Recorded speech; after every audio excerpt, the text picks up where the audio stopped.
Hello mga bakla! Welcome back! At syempre, andito na naman ang pinakamaganda, ang nag-iisa diwata ng New Zealand na si Jingjing! So, diba mga bakla, na-miss ko kayo ng bonggang-bongga. As in talaga nakakaloka. Minsan na lang talaga ako makapag-upload dahil na-busy na talaga kami sa work. O diba mga bakla? We are so lucky because alam nyo mga bakla, as in talagang maraming dumating na guests. So 5,000 guests talaga yung dumating doon sa hotel, kaya super busy ang bakla. Hindi na siya makapag-upload at saka pasensya na talaga doon sa mga napakadami nag-comment na hindi ko talaga ma-replyan. As in talagang napakadami yung nag-comment. As in talagang wala na akong time na magbasa. As in talagang, sorry talaga mga bakla. So, hopefully bukas, dahil off ko, so pwede na ako mag-reply, makakapag-relax na ako ng bonggang-bongga. O, diba mga bakla? At syempre, for today's video mga bakla, bago ka mag-apply, dapat alam mo yung mga qualification na hinahanap ni employer bago ka magpasa ng CV at cover letter or bago ka mag-apply dito sa New Zealand. O, diba mga bakla? At syempre, umpisahan natin yan sa builders or construction worker. So, doon sa mga construction worker, dito yung carpentry, mason, labor. So, ano nga ba yung hinahanap ng employer o qualification ng construction worker? So, at least, you have 3 years experience na nagko-construction workers ka. Let's say, sa ibang bansa, halimbawa, nasa Saudi Arabia ka, at least you have 3 years experience. So, ganun din kung halimbawa nasa Pilipinas ka man, pwede rin 3 years, at least 3 years work of experience as construction workers para makapag-apply ka dito sa New Zealand. So, kung halimbawa nandito ka man sa New Zealand, halimbawa ako kagaya ko, room attendant ako sa isang hotel, and then gusto ko mag-apply as a builder.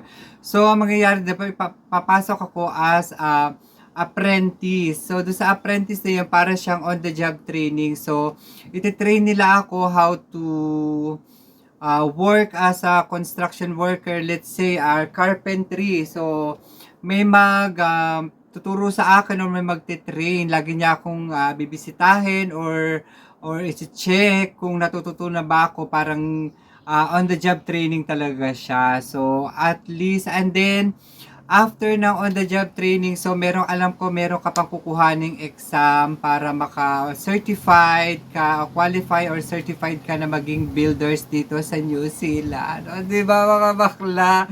So next natin yan is yung hospitality and tourism. So ano nga ba yun na under ng hospitality and tourism? So, syempre nandiyan na yun sa mga restaurant, waiter, waitress, tapos sa room attendant sa hotel, front office, food and beverage sa mga F&B. So sa room attendant naman, nasa housekeeping, so kailangan nyo lang talaga is 6 months work of experience. So, may mga employer talaga na willing to train kahit wala kang experience as room attendant or housekeeping sa isang hotel. Willing sila na mag-train. As in talaga, kagaya ko, nung dumating ako dito, I have almost 9 years experience as housekeeping. And then, tinrain pa rin nila ako how to clean the room.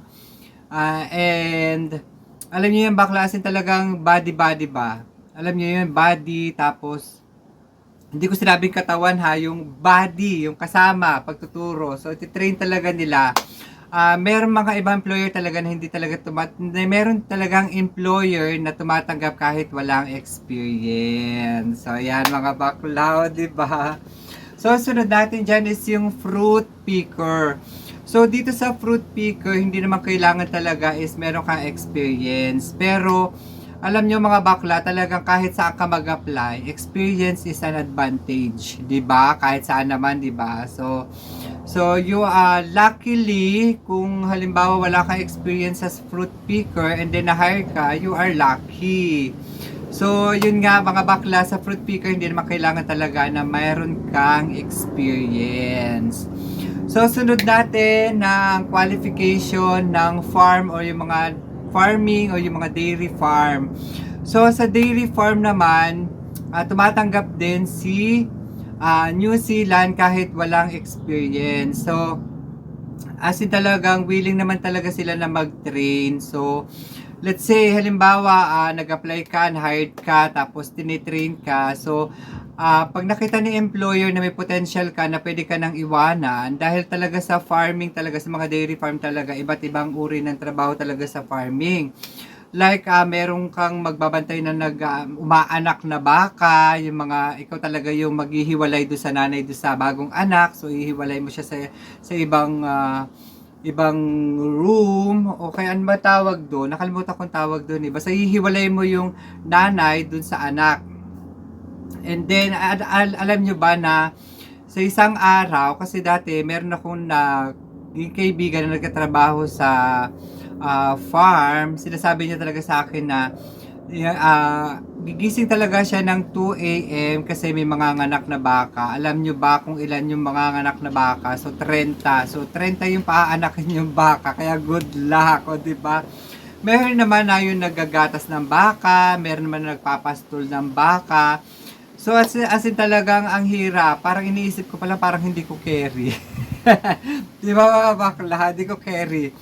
So ito na mga bakla, ang sunod natin na qualification is yung caregiver. So alam nyo mga bakla, doon sa caregiver, kailangan nyo lang talaga is yung 1 year work experience as a caregiver. Siyempre nandyan na yung kailangan nyo talaga yung mga license, yung experience, and then kung ano-ano pa mga licensures na kailangan. And then, kailangan nyo din talaga na after ng 24 months na makapagtrabaho ka dito sa New Zealand. Let's say, for example, galing ka ng Saudi Arabia as a caregiver and then na-hire ka dito sa New Zealand. So, bago mo ma-reach yung level 4, kailangan mo pa magtrabaho dito at least 24 months as a caregiver. So, ma-reach mo na yung level 4. I think ano yun, exam. Mag-exam ka talaga para ma-reach mo yung level 4. And then, pwede ka nang mag-apply ng pathway for residency. And then, tataas na talaga yung rate mo na sahod. O, diba, mga bakla? So, ayan, mga bakla, diba, nakakatuwa naman as in. So, ayan, bago ka mag-apply, dapat, mag-search pa kung meron pa akong kulang or nalimutan.